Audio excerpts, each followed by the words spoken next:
Il est astronome, initiateur de la nuit des étoiles. La révélation, il l'a eue lorsqu'il a mis son œil dans un télescope de 5 mètres. Depuis, il ne cesse d'essayer de percer les mystères de la constellation. Cette fois, il s'est amusé à rechercher tous les mots courants qui ont un lien mystérieux avec le ciel. Voici maintenant l'invité des 5 dernières minutes. Et cet invité, c'est Daniel Kunt. Bonjour. Bonjour. Merci d'être ici avec nous. On est ravis. Grâce à vous, on va avoir la tête un petit peu dans les étoiles. Vous êtes ici pour nous parler de ce livre, Les mots du ciel, publié chez CNRS Éditions. Je l'ai dit, vous êtes chercheur, vous êtes très sérieux. Ça, vous êtes un petit peu offert une récréation, non, en cherchant ces mots qui avaient un rapport avec le ciel. Exactement. Je me suis transformé en... je suis parti à la chasse aux papillons, en fait. J'ai collectionné les mots du ciel comme on collectionne les papillons. Et ça m'a pris une vingtaine d'années, d'ailleurs, de faire ça. Alors, il y a des jolis papillons. On va regarder. Ah bon. Par exemple, vous nous dites que le mot désir a un rapport avec le ciel. Voilà, c'est difficile à croire. Effectivement, je trouve que c'est le plus beau cadeau que le ciel a pu nous faire, enfin, a pu faire à nos pulsions vitales. Alors, disons qu'il faut partir de considérer. Considérer, c'est un terme qui veut dire co-sidéris. Co-sidéris, regarder l'étoile, contempler l'étoile. Ouais. Et l'inverse, c'est ne plus contempler l'étoile. C'est dé privatif, désidérare. Et dédé, ça se dit pas trop bien, donc ça a donné désir. Alors, non pas au sens de je ne regarde plus l'étoile, mais au sens où, quand on regarde plus quelque chose que l'on aime, eh bien, on le désir. Voilà, c'est tout à fait étonnant. Le mot canicule aussi a un rapport avec le ciel. Voilà, pourtant, dans canicule, il y a canis, il y a chien. Oui.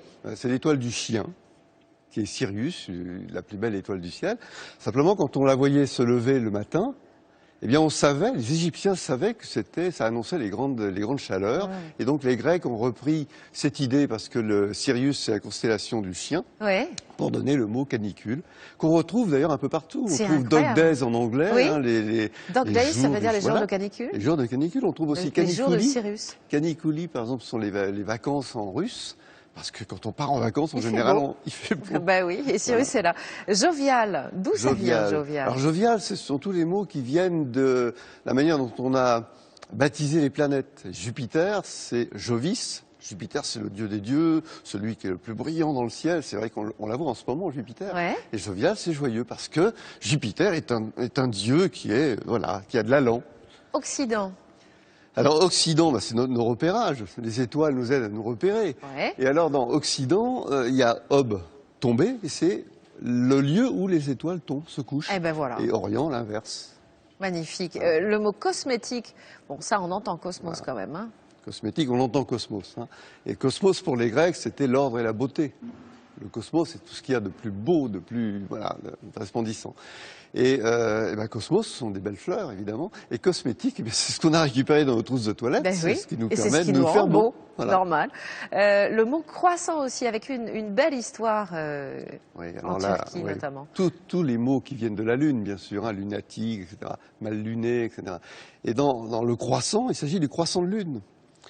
Mais le croissant de Lune, c'est l'emblème figure sur le drapeau turc. Or, les Viennois ont repoussé le siège des Turcs à Vienne en 1689. Et bien, il y a un pâtissier qui, évidemment, tout de suite, a fait une petite pâtisserie en forme de croissant pour célébrer leur victoire. Pour manger le croissant. On avait mangé la Turquie, on mangeait le croissant. C'était logique. On apprend plein de choses, vraiment. Il y a des choses beaucoup moins évidentes dans votre livre. Un mot comme Big Bang, tout le monde connaît, n'a pas grand-chose à voir avec le ciel.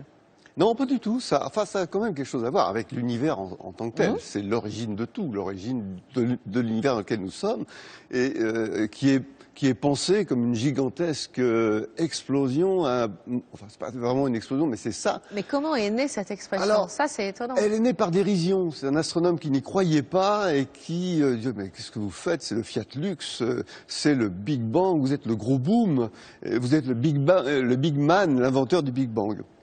Et lui n'y croyait pas, et finalement le mot a été repris. Il est resté. Et il est resté. Et il est utilisé assez souvent d'ailleurs. Mais oui, bien sûr. Même par le grand public. Pour nous, le Big Bang, c'est de là que c'est créé. J'ai le souvenir du Big Bang politique qui a été utilisé par Michel sûr. Rocard il y a quelques années déjà.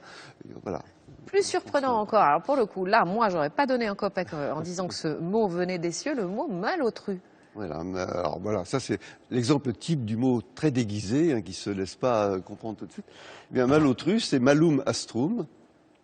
donc qui est né sous une mauvaise étoile. Ah ben voilà. Vous savez, les étoiles, bon, c'est quand même quelque chose d'anoblissant, de beau, mais il ne faut pas naître sous une mauvaise étoile. Et les gens avaient tendance à regarder quelle était l'étoile qui était au-dessus de la maison au moment de la naissance d'un enfant. Et au départ, c'était quelqu'un de chétif, qui n'avait pas de chance, et puis c'est devenu personnage grossier. Quelqu'un de désagréable. Voilà. Merci à vous, vraiment, Daniel Kuhnt, Les mots du ciel au CNRS Éditions. C'est un livre absolument passionnant qu'on peut feuilleter pendant des heures. Merci encore de cette recherche menée pendant 20 ans, donc. Il faut regarder le ciel. Et il faut absolument regarder le ciel, c'est merveilleux. Il y avait 2 comètes cette année qu'on va pouvoir contempler dans le ciel de Paris. On va les regarder avec grand plaisir, grâce à vous. Merci encore.